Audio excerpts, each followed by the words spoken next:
गणपति जी के पूजा करबै बोल फूल के डाली के चल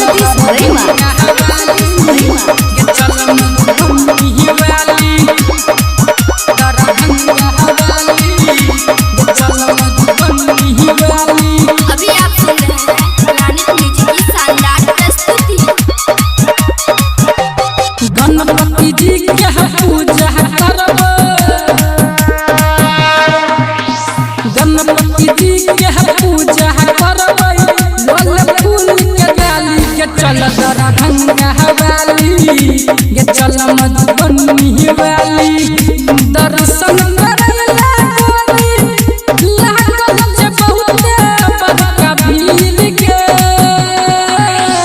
लड्डू पेड़ा सब चढ़ेबै एबै नहीं हम खाली के चल दरभंगा वाली के चल मधुबनी वाली दरभंगा वाली के चल मधुबनी वाली। डीजे सुमित सतीश रैमा।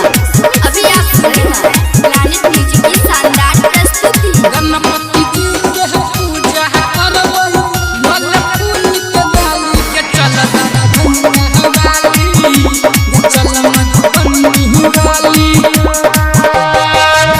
रही है तैयार गोरी कहै छौ तोहार लभर के मेला में हम भेंट करबौ सुन न जान हमर के।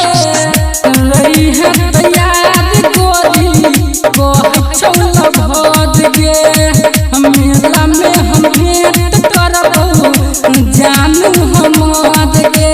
मेला में तोरा सब कुछ किनबौ किन देबौ कनवाली के चल नेपाल वाली के चल जनकपुर वाली दरभंगा वाली के चल मधुबनी वाली। डीजे सुमित सतीश रैमा।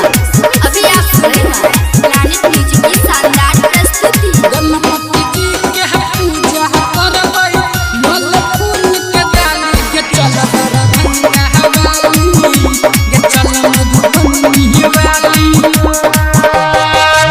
करी है ननेत तोहर करबौ हम गोरी इंतजार के अगर नहीं आबे तू तो सपना सब हेतै सब बेकार के।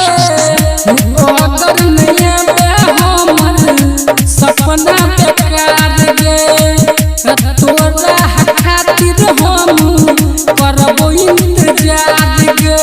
डीजे किशन पीरू कहै छौ बन जोना घर वाली के चल शहर वाली के चल